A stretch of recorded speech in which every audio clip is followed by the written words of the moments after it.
So I'm just going to go first and I'm going to use my research background. So as a librarian, I taught information literacy skills to students at a university. And one of the things that we talk about is triangulating. So I use that all the time, especially today with the internet so crammed full of misinformation or SEO based information that makes it very hard to find. Like in 2007, it was easy to find information. And now it's just you're wading through a sea of stuff. And finding the facts can sometimes be very difficult. So what I would suggest is you want to, if you're looking at newspaper articles for your research, try to find 3 different articles that at least say the same thing. And try starting back at the very beginning, because over time, it's like a game of telephone sometimes where someone misreports something like the age of a victim, and that gets misreported for over and over and over again. So to me, it's really going back to the very beginning and trying to get that information from the start. Did it change? Is it accurate? And then, triangulating that, like I said, with at least 3 different sources. And sometimes that source can be a family member or someone who's very active in the case or an expert. So I think that, that's one little tip that I would have as far as, like a tool you can use, because sometimes that's really what we need are tools. We kind of have the general idea of how to do it, but we're missing just a tool that might help us get past that hump or over a mistake that we're making. Because I've seen many cases where just that one piece of information keeps getting reported incorrectly over and over. And then it becomes like the gospel in the case. And it's very sad when that happens. That's Dana Pohl, the host of True Crime PI, a podcast that explores cold cases, and also the co-host of Seeking Justice, a YouTube live investigative podcast. You mentioned you were kind enough to talk about me having allegedly good critical thinking skills. I will tell you, I will be honest here, and I will tell you the very embarrassing thing that I think taught me more about critical thinking than anything else. And this is deeply humiliating. I, for a while, was totally obsessed with the assassination of John F. Kennedy. Just completely over the top obsessed with it to certainly an unhealthy extent. So over the course of, I think, a year or two, at some point in my life, I read about 150 books on it. And doing that taught me a lot, because if somebody was arguing, oh, it's the lone assassin, or if someone was arguing that, oh, it was a conspiracy, they would not be presenting all the facts. They would be leaving things out. They would be tailoring a certain way in order to let people reach a certain conclusion. Yeah. And so that enabled me to see that in other cases where I could read books and say, oh, this is like that book in the JFK case that left this out or did it this way. And I think for a long time, I had some frankly wrong conclusions about that JFK case. And it was because I was being fed dishonest or distorted information. And so it's very frustrating to me today. I think a lot of people in the Delphi case, quite frankly, well-meaning, intelligent, thoughtful people, I think they have strong opinions about the case that are based on intentional misinformation. Like some of the things in the books I used to read on JFK were intentionally misleading to make people reach a certain conclusion. That's Kevin Greenlee, an attorney and the co-host of the Murder Sheet podcast, a podcast that covers true crime and is based on original reporting. I think truth is important. We don't always know what the truth is. We don't always know where that lands. Other people might have different versions of the truth, but we can be fair. We can be fair. And this is where people don't dig. And that's where it's a problem. I remember people would always I would do these retail stories. And one thing people would always complain about is why are there no cashiers in Walmart? And I would get reader questions, look into that. Are they just all hanging out in the back room? And you talk to the Walmart cashiers and they're like, they're only putting one of us on shift. Like they're not hiring more. They're trying to push everyone to this automated system. Mm-hmm. And so people are coming into this with this assumption that it's the Walmart employees' fault. And it's they're lazy or they're not doing their jobs. And the reality is that structurally, they're behind the 8 ball, and it's not fair to them to come in with the assumption that they're doing something wrong. So like journalism is it's always like that. You always come in with some sort of, maybe people are assuming something or you're assuming something, and then you look into it and it is so complicated. Mm-hmm. And reporting it as complicated and nuanced rather than boiling it down for easy consumption, I think is really important. Let it be messy, and the listeners are smart, and they can kind of grapple with it themselves and come down where they feel they want to come down, but you don't need to kind of wrap it up for them in a neat little bow at all times. That's Áine Cain, a journalist and co-host of the Murder Sheet podcast with Kevin.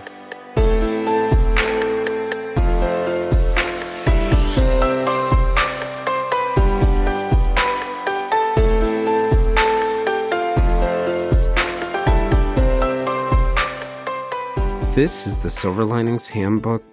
I'm Jayson Blair.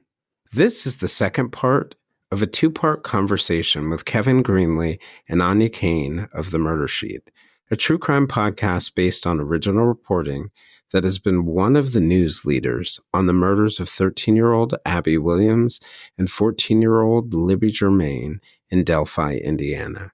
And with Dana Pohl, a researcher and journalist who investigates cold cases on her podcast, True Crime PI, and her YouTube live investigative podcast, Seeking Justice.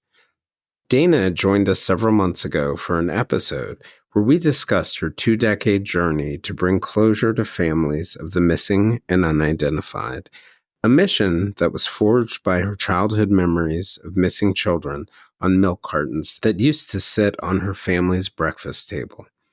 In that episode, we also explored her pursuit of bringing answers to the loved ones of those who are missing and names to those who are unidentified. Kevin and Áine joined us last year to discuss the journey that brought them together, the original cases that first led to their podcast, and the case they're most known for, the Delphi murders. Áine and Kevin discuss in that episode the importance of journalism, finding humanity in people, seeing people in 4 dimensions, and the importance of truth to justice.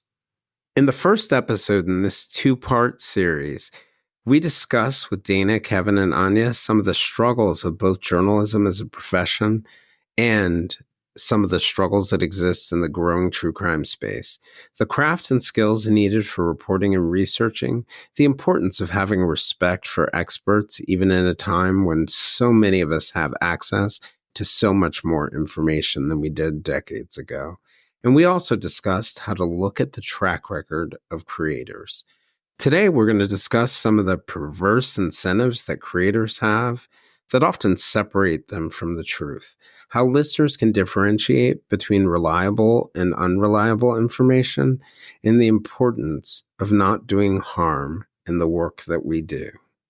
We're also going to discuss what motivates all of us to get up in the morning and do the things that we do to bring news, information, and on occasion some entertainment to our listeners.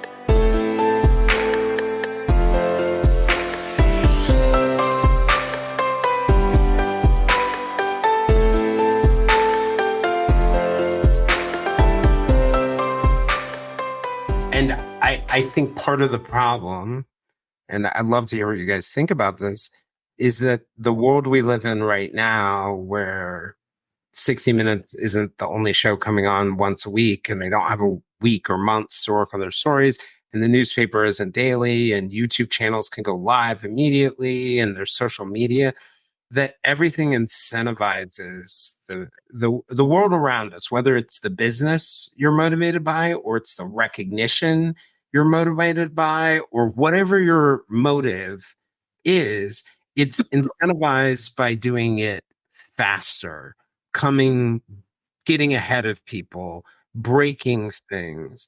Like I I have friends who are podcasters. They are not journalists, but they all think they're breaking news journalists right now. And I'm like, why don't you stick to the analysis? Because like maybe you'll be better at that. But what I will tell you is you will not be any good at a news conference or reporting out the details of a court hearing. But I think everybody's incentivized to play that game of being first, and some are, just not equipped for it. But the problem becomes the first voice out there tends to sort of like carry the tide, and the second voice is busy rebutting the first voice and not even sort of like telling the truth. So it creates this whole mess for people. And I think we're kind of contributing to that splitting. That's just my general. I love to hear what you guys think about that piece of it.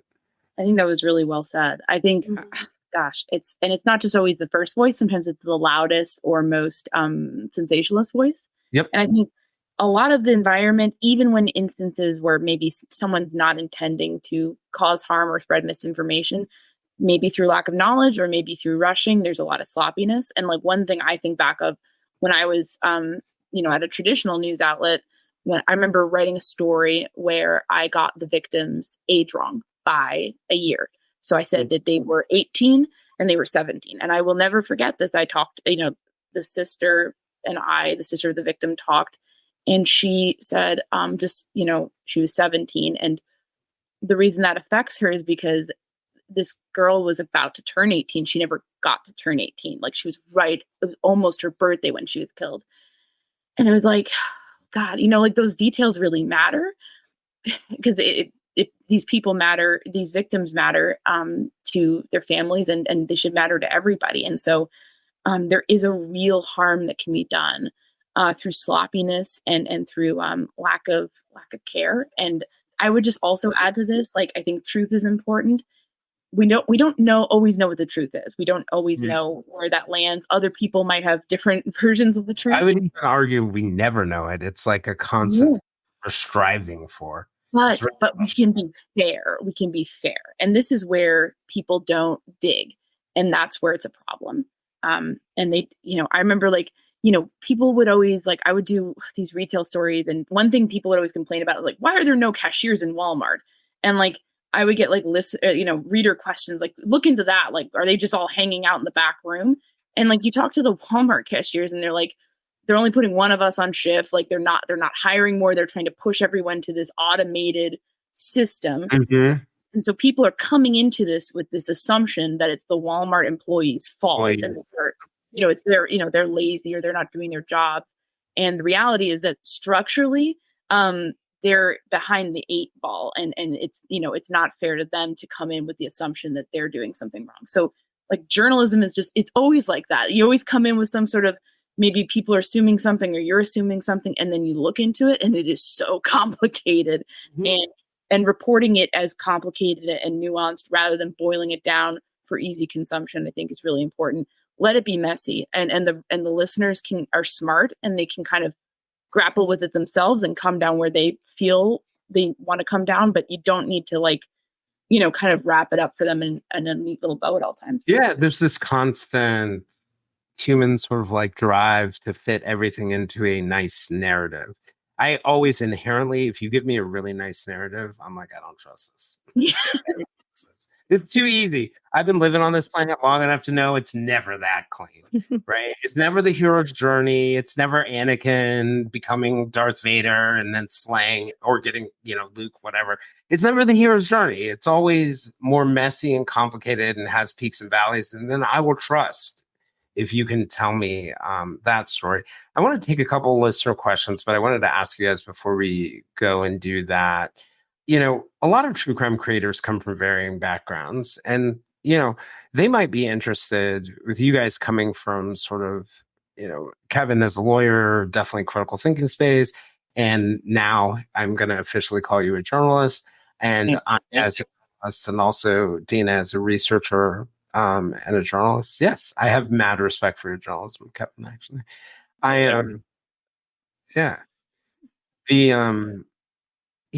Since they come from such varying backgrounds and areas of expertise, but still have to do some element of sort of reporting and research, what ideas would you have for them in terms of preparing to kind of be successful and ethical and impactful in this environment? Like, what can you do? So I'm just going to go first and I'm going to use my research background. So as a librarian, I taught information literacy skills to students at a university. And one of the things that we talk about is triangulating. So I use that all the time, especially today with the internet so crammed full of misinformation or SEO-based information that makes it very hard to find. Like in 2007, it was easy to find information. And now it's just you're wading through a sea of stuff. And finding the facts can sometimes be very difficult. So what I would suggest is you want to, if you're looking at newspaper articles for your research, try to find 3 different articles that at least say the same thing. And try starting back at the very beginning, because over time, it's like a game of telephone sometimes where someone misreports something like the age of a victim, and that gets misreported for over and over and over again. So to me, it's really going back to the very beginning and trying to get that information from the start. Did it change? Is it accurate? And then, triangulating that, like I said, with at least 3 different sources. And sometimes that source can be a family member or someone who's very active in the case or an expert. So I think that, that's one little tip that I would have as far as, like a tool you can use, because sometimes that's really what we need are tools. We kind of have the general idea of how to do it, but we're missing just a tool that might help us get past that hump or over a mistake that we're making. Because I've seen many cases where just that one piece of information keeps getting reported incorrectly over and over. And then it becomes like the gospel in the case. And it's very sad when that happens. Well, and that's actually, to that point, I'm curious because I've always thought like, go back to find an original source, right? Find something that's an original source, and you'll often find out what those errors are and have the opportunity to correct them. But as a researcher, like, what's the barrier for you for publishing? It's obviously not that you read it in the newspaper. I think that it's it's a very hard place to be, because, you can't question everything. And so at some point you have to just commit. I think that the way I've covered stories is that I, really do try to get something in print, have my facts ready, and then who can I talk to verify this? So I usually would like some verification from someone other than just a print source or a story, a blog post or something like that. So I'm always looking for a way to verify information. I've called law enforcement. I've talked to family members. I really try to bring it into the present and have somebody be able to say, yes, this is accurate information to report. That makes sense to me. Kevin, on any of your you mentioned you're kind of talking about me having allegedly good critical thinking skills. I will be honest here, and I will tell you the very embarrassing thing that I think taught me more about critical thinking than anything else. And this is deeply humiliating. I, for a while, was totally obsessed with the assassination of John F. Kennedy. Just completely over the top obsessed with it to certainly an unhealthy extent. So that's all John F. Kennedy assassination. There's a case back that is full of books. Is that why the left is leaning? Yes. Appropriate. So over the course of, I think, a year or two, at some point in my life, I read about 150 books on it. And doing that taught me a lot, because if somebody was arguing, oh, it's the lone assassin, or if someone was arguing that, oh, it was a conspiracy, they would not be presenting all the facts. They would be leaving things out. They would be tailoring a certain way in order to let people reach a certain conclusion. Yeah. And so that enabled me to see that in other cases where I could read books and say, oh, this is like that book in the JFK case that left this out or did it this way. And I think for a long time, I had some frankly wrong conclusions about that JFK case. And it was because I was being fed dishonest or distorted information. And so it's very frustrating to me today. I think a lot of people in the Delphi case, quite frankly, well-meaning, intelligent, thoughtful people, I think they have strong opinions about the case that are based on intentional misinformation. Like some of the things in the books I used to read on JFK were intentionally misleading to make people reach a certain conclusion. Also, and so maybe sometimes in those moments, right, where that pressure is to publish this great piece of information that the source gave me, the real answer might be hold back and do some more and figure it out. They always told us at every newspaper I worked at, which is like, if it's too good to be true, it's too good to be true. Áine, you can say. Oh, I was going to say also people should remember that oftentimes conspiracy sells, like the more compelling narrative sells better. And, there can be economic reasons to doing things certain ways. If you're, it's not always innocent. I would say for me, the key thing, and this kind of touches a bit upon what Dana was saying, but like human beings, like if you can talk to a human being, and that could be somebody who has experience within a case, an attorney who worked on the case, a police officer, a victim's family member, absolutely talk to them. If you can talk to a journalist who covered it in the past, if you can just talk to somebody from that small town that you've never been to and don't have the ability to go to, but who can tell you what it was like back then or what it's like now and how it's changed. If you can talk to, this is kind of silly. We did an episode about like a tavern homicide from the 1700s. So obviously we're not going to be interviewing anyone for that. Did you find the source? Yeah. Rick Van Winkle was available for comment. No. We did talk to some wonderful professors, including one from Notre Dame, who actually happens to specialize in, basically disabilities in the 18th century. What did that look like, and what would that, So we were able. You can always find someone who has some perspective on it, and you have to just be creative about how you go about that. But more than that, like there's a human side to everything. One of the first episode we ever made, I think I stumbled across it in newspapers.com, and it was a story about how two robbers were robbing a brothel/restaurant in Reading, Pennsylvania, and they held hostages. Then they were leaving with the loot, and police showed up. The police, one of the robbers shot at the police. Police fire back, and that robber is killed. His friend survives and then is charged with felony murder. Felony murder. Right. It's murder. You didn't necessarily pull the trigger, but because you committed another felony that contributed to the murder, you're responsible for it. This is actually one of the cases in our first test episode where I was just talking about it as an example of felony murder. And then when we decided to do the podcast a different way, we actually found the man's son. Yeah, we tracked down the man's son, and he just told us the most beautiful story where this man eventually his conviction on felony murder, I believe, was overturned, and he eventually got out, and he became a volunteer firefighter in his community. He married, he had a child, he had a life, he had friends.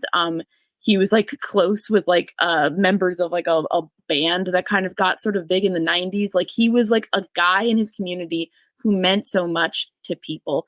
And this man was telling us about how he has all these fond memories of him and his father going out to a little lake cabin they had, and just all these beautiful memories, and what a beautiful life that even though it came out of this, bad action, ultimately he was able to make good and help other people in life. And it just made us realize this would have been fine to do as just kind of a little footnote of like, wow, what a weird felony murder case, huh? Mhm. But like, we would have been missing so much. Something so powerful, beautiful, and unexpected, right? Yeah, just like what a story of redemption. And like, I mean, and like, I just think about that all the time because you never know unless you talk to people, things like that.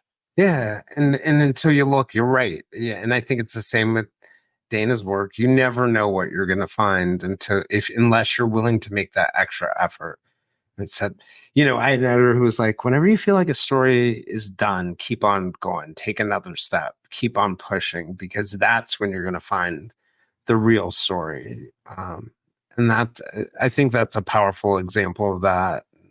For those of you who don't know about Dana's work at True Crime PI, the Cobb County Jane Doe case, I'm betting you didn't walk into that thinking you'd get as far as you've gotten, and definitely worth listening to. I won't spoil it, and hopefully there'll be more news on that soon.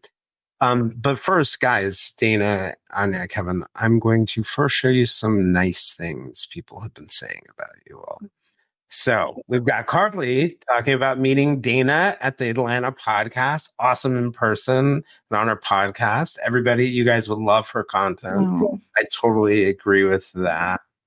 I think that, I couldn't agree more with the comment because I also met you at that event. We've got a nice Jayson comment, shockingly, about being honest about mistakes. I try to do that. And Jessica, part of the reason why I try to do that is to make it easier for other people to be open about their own mistakes and heal and talk about those things. So for Kevin and Áine, where's the one that I flagged one for you guys? A bunch of hate messages pop up. While you're looking for that, let me say you had a couple there from Jessica, and we were talking about researchers and research. Uh-huh. And Jessica is like one of the best researchers I've ever met. I do agree. Incredible. And so if there's someone out there who's thinking about doing some kind of a podcast and you're unsure if you have the chops to do all the research yourself, Jessica has a research skill, and she works with podcasts, just the facts. So she is an incredible researcher. Yeah. I couldn't agree more. You have my full endorsement. I've seen her work. I think I've told almost everyone that I possibly could tell. The one of the ones too about all of us, Sophie makes the point that she likes that the discussion isn't about a specific case and that it's more broad, because I think we're really trying to tackle the issue as opposed to any particular case. We've got one question up here that I'll throw out to you guys. Has ethical journalism gone off the rails? We see it in Delphi, Idaho, and Lisk also. I don't know. I think there's always ethical journalists out there trying to do their best. I just think that sometimes the internet can be a bit of a wild west, so a lot of the noise gets amplified. And honestly, the best thing we can all do is most of the time ignore it, or educate ourselves and each other, and help remind each other that it's best to focus on the people doing good work. This is another one for you, Áine. And a couple comments like this came up asking about whether misogyny plays a role in your work. Yeah. Oh, anytime I talk about or touch upon this on the podcast, we get a bunch of mad, angry emails, so I'm nervous. But I'm looking forward to them. Yeah. I think like, I guess, yeah, I've noticed that.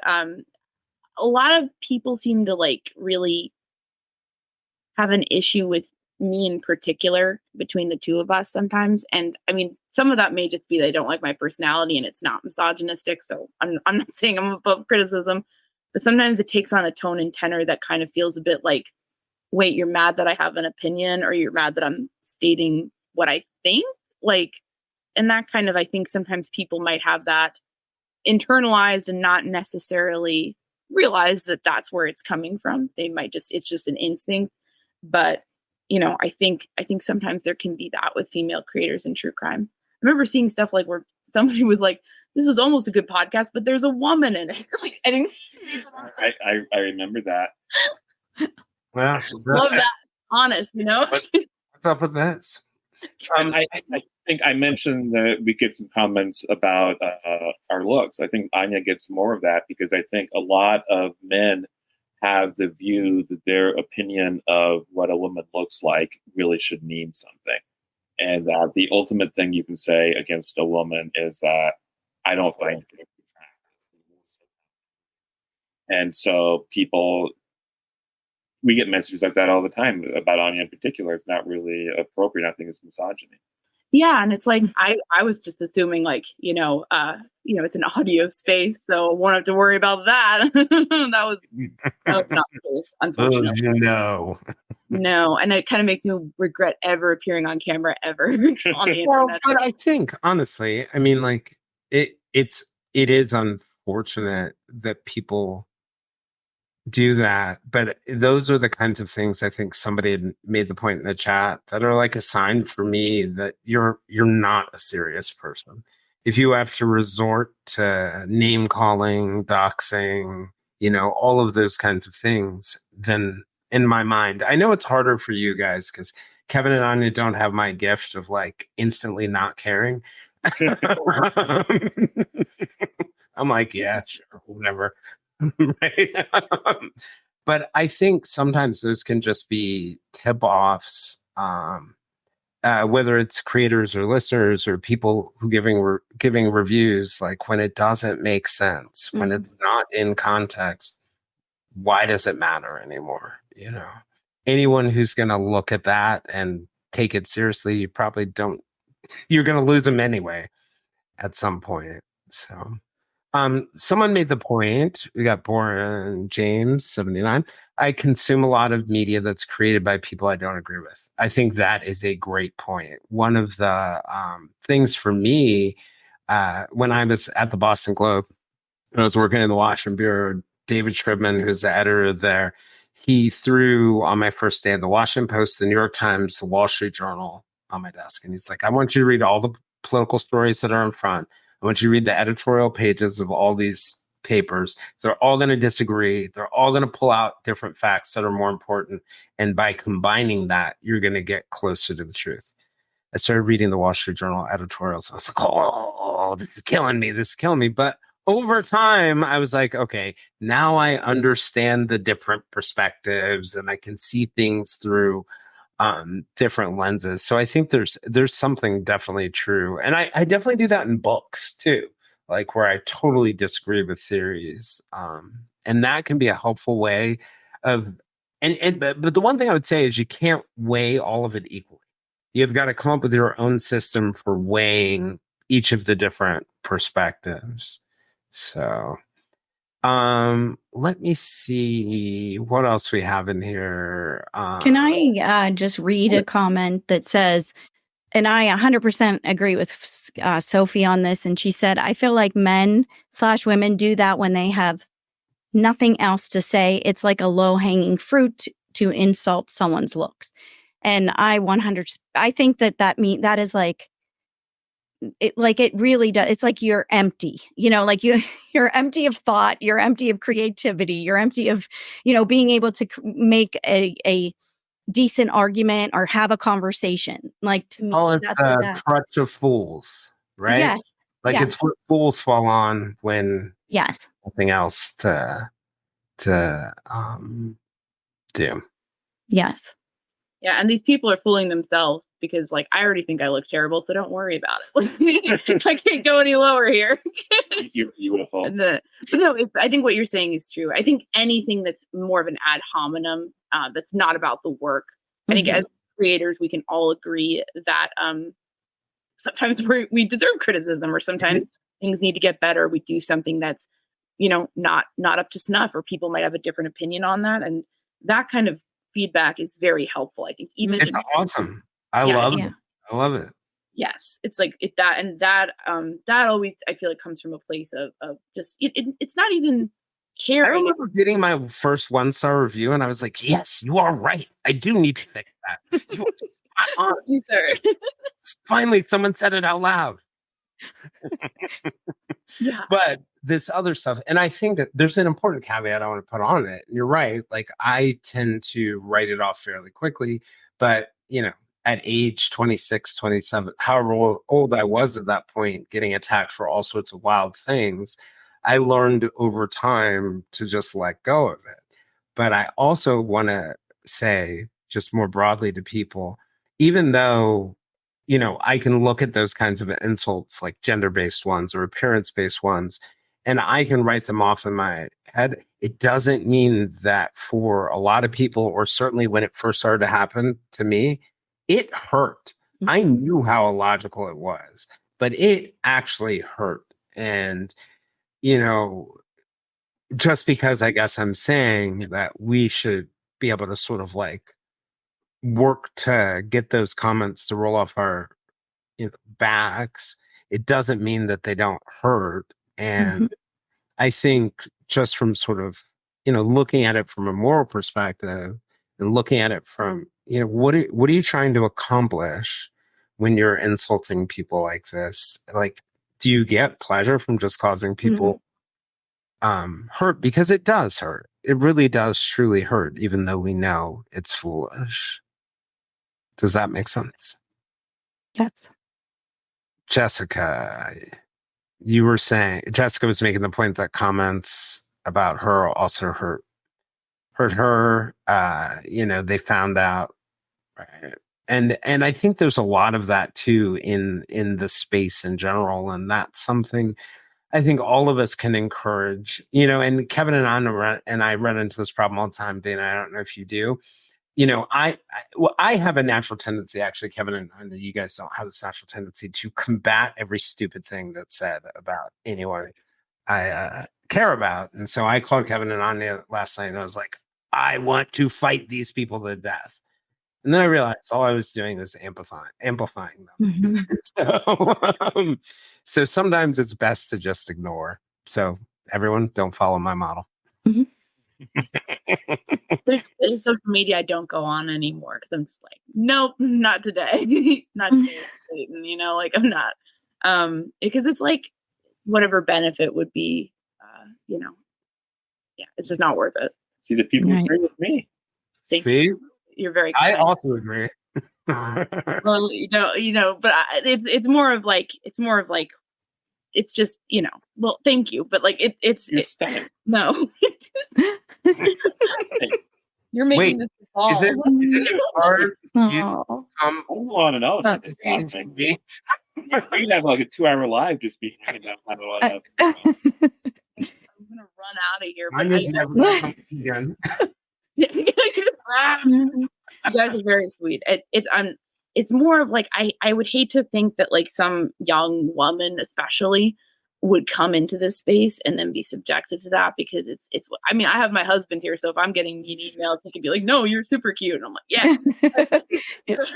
But if it's someone who's like just like starting out and like they happen to piss somebody off, and it's just not necessary. Like, it's just and I think unfortunately I feel like a lot of this goes back to like an anti-fandom sort of that can happen in the internet. Like, you can't just like, oh, I like Taylor Swift, or I don't really care for Taylor Swift. Like, if you hate Taylor Swift, then there's like groups for that, and you can like Taylor Swift and say how much she sucks. And it's like, I understand the impulse because everyone likes to sort of dish and like, talk about people they don't like. But I think like what the internet does is it kind of amplifies that too much to the point where I don't think it's healthy for the people who are doing it necessarily at a certain point. And certainly with like random true crime creators, like we're not that important. If you're obsessing over us in a negative way, like you probably could be doing something that's more fun and productive, I think. On a positive stand,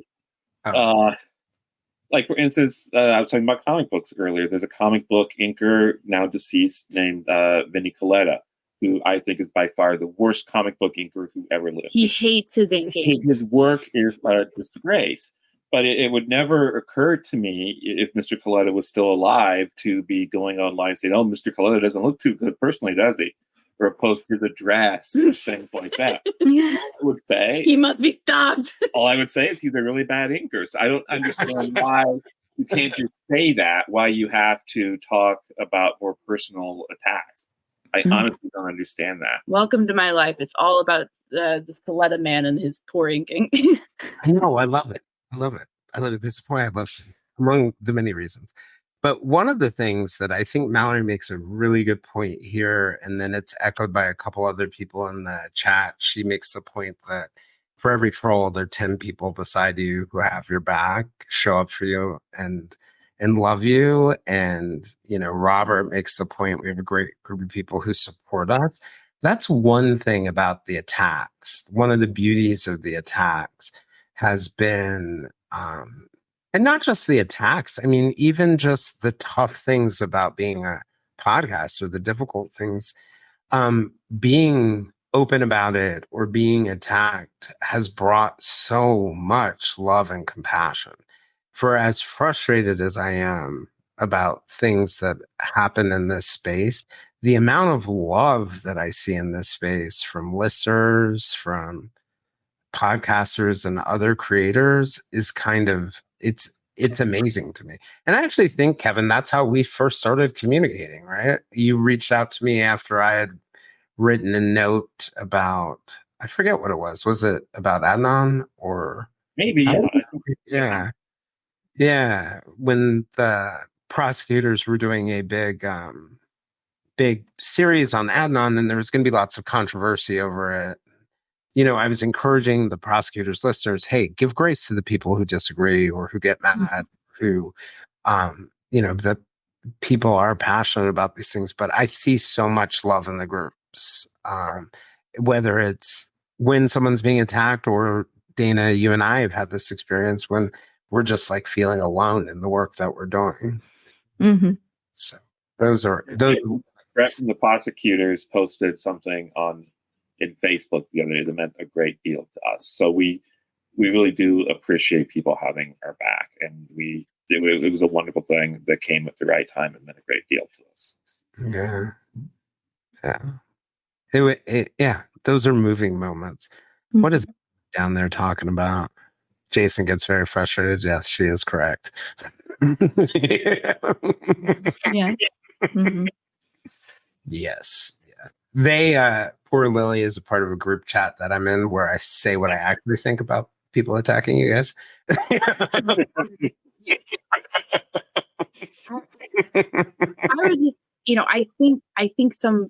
think it's just energy that's misspent for most people. I don't even know if they really think about it as far as like causing harm necessarily all the time. I think it's just like, you know, it's not real because it's on the internet and let's just do whatever. And I think, you know, maybe some of the energy can be more productively spent. And I guess one thing that just concerns me about all this in a macro sense is that I feel like a lot of the ongoing high profile cases will just continue to be like this unless there really is a cultural shift. And what I love about what Dana is doing and what some of the things you've said about your work is that like you are focusing on the cases that need the attention and are not getting blasted with attention.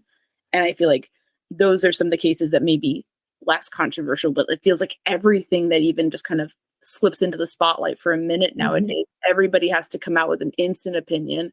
And it obfuscates a lot because half the time it's just like better to wait until we have more information until both sides present at trial. And this is what we try to tell people in Delphi. It's just like people like, you know, what do you think? Do you think he's guilty? Do you think he's innocent? And my honest answer is like, you shouldn't care what we think. Like it's not our job to pass judgment. And we have not had an opportunity to see both arguments. You know, we've just gotten previews and therefore we don't feel comfortable stating, you know, anything because we just don't know. To your point, right? Like creators are beginning to impact the cases. You've got the case in Massachusetts that we were talking about where he's been charged with witness intimidation. You have situations in Delphi related to the contempt leak and the leak of the photos, which is still happening. I don't know that most people know that a creator released the photos on Friday on a YouTube channel of the crime scene with the girls, and also sent the photos to their family members. But these things that people are doing are really affecting the outcomes. They're hurting the families. They don't serve their listeners either. So, and I'm giving extreme examples, but there are also less extreme examples. And I guess we vote with our ears, right? Like we vote with our eyeballs. And are we going to support this, or are we going to support people who are doing work like you, Dana, and your colleagues, Lexi and Andrea, on the Seeking Justice effort, or your true crime podcast, PI? I think of it the same way. Like, my work may not always be the most interesting. You might be bored halfway through my interview, but you're going to get like the best honest me and the best honest my guest. And I'm happy with that piece of it. Yeah, we interviewed 2 lawyers today, and they were like, "Well, we really appreciate you asking us on, but I think we're going to bore your listeners stiff because we're just going to be talking about somebody." Of course, man. We were like, "No." We had a guy on who just talked about oral arguments like not so long ago, and they were like, "What? Are you sure you're a true crime podcast?" And it's like, our listeners love this because they're learning along with us, like, nuance, and what all this means. And it's more of an educational thing than just like blood splatter everywhere. And I think I know Dana said something about this earlier, but I've come to, in the beginning, I was always sort of like, I don't really know how I feel about like more comedic or entertainment based podcasts. But I think there is a way to do that in a very ethical, respectful manner, and that they can be incredibly cathartic for listeners, like who we live in a scary world. And if you can kind of like have the experience of like almost feeling like you're among friends, having a fun conversation and also learning something about crime, there's nothing wrong with that. It's like, there's no one type of podcast that's wrong somehow. It's anyone can go wrong. Any of them can. Right. Yeah. And it's like, if you just need a bit of a foundation of like truth, fairness, understanding, and that should be the platform on which all are built, as opposed to singling out one as somehow like lesser than. Yeah. All right, folks. If nobody else in our audience has questions, I'm going to go ahead and give it to you guys. Just thinking about the conversation once again, as always, not what I expected, which I love it when it goes that way. That is my favorite kind of conversation. But I was just thinking overall in the start of this conversation, like, you guys, we're all different in terms of what we do and the type of work, but I think that there's probably a shared thread of wanting to be able to help people, to educate people, to inform people in the work that we want to do, to leave the world a better place. And even this isn't the core topic. I wanted to ask you, all three of you, before we leave, with all these difficulties and all these hard things that we're dealing with in this space, what is it inside you? What value is it that drives you to continue to do the work? I know for me, it's that one person who listens to one line in my podcast and tells me that it's somehow easier for them to get up in the morning or whatever it is. It's that one person a week for me. That's what it is. It's that one person, like all of the rest, you can hate it, but that one person. And I'm just wondering I hold on to that person during the week. Like when I don't want to do an interview, or I don't want to do X, Y, or Z, or I want to burn down all social media. What is it that keeps you guys going? And that's true. If I could, you'd wake up one day and you'd be like, what happened to social media? Well, I would say one thing for me is it's the audience, something similar to what you said. And more specifically, it's really been rewarding. When we first started the show, we tried to be extra serious and professional. And so people always said we were like Charles Emerson Winchester from MASH. We were very smart. and so we tried to get more of our personality and stuff in there. And we've started doing every week a casual episode where we talk about current cases that we don't usually cover, just do little things we read about online and talk about them. And what's interesting to me about that is we're spotlighting cases that aren't really getting covered, except for little stories here and there that maybe people don't notice. And we get emails from people whose stories we've covered in these cheat sheet episodes, and it means something to them. And I'll say one of the stories we covered involved fentanyl. And we got a ton of email from people saying, thank you for talking about fentanyl. It's really an awful crisis. And so we've started covering more and more fentanyl. At the end of a recent episode of Cheat Sheet, I told some story about how I felt awkward in a particular social situation. And we got emails from people saying, even just showing that vulnerability made them feel better, made them feel seen. So it's touching people in ways you don't expect.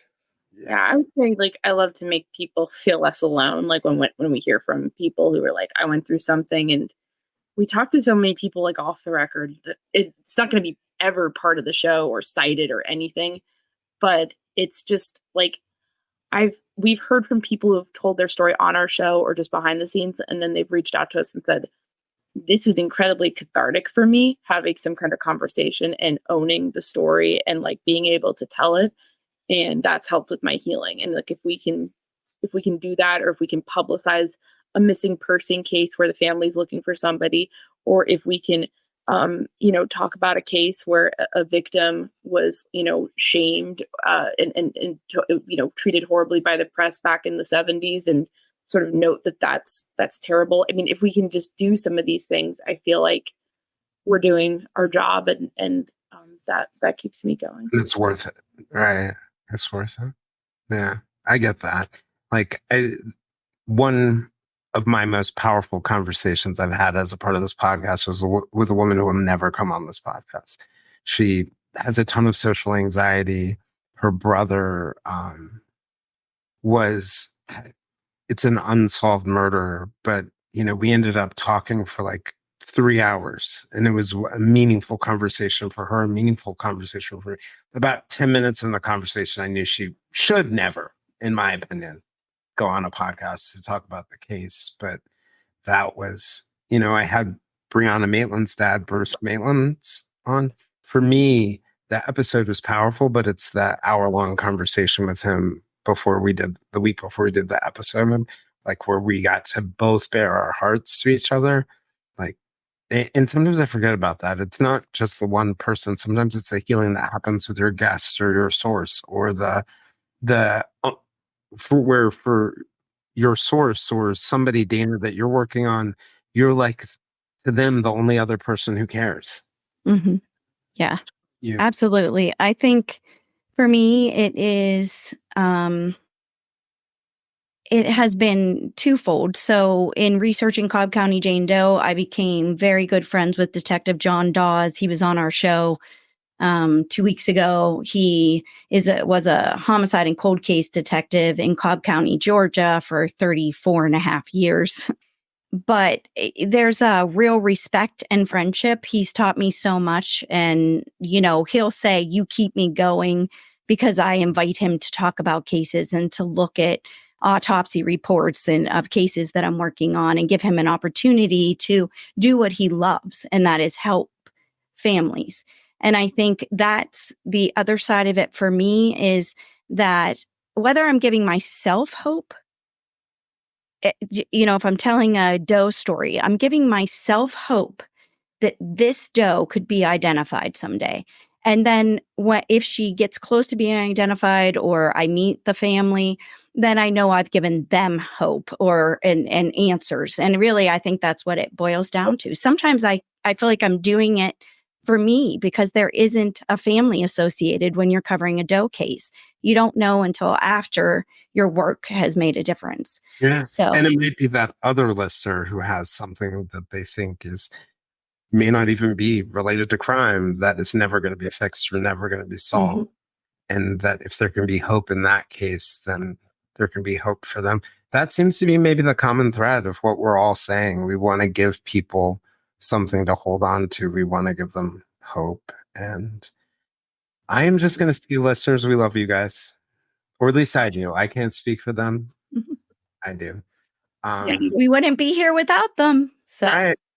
And with that, thank you for sticking with us. And I will see you guys sometime soon. I don't know when the next live for us is, but before I go, check out Kevin and Áine at the Murder Sheet. A big part of what they do is cover Delphi, but their cheat sheet's great. They've just started a book club over in their Patreon and a read sheet episode that I really love. So I recommend all of you guys check them out.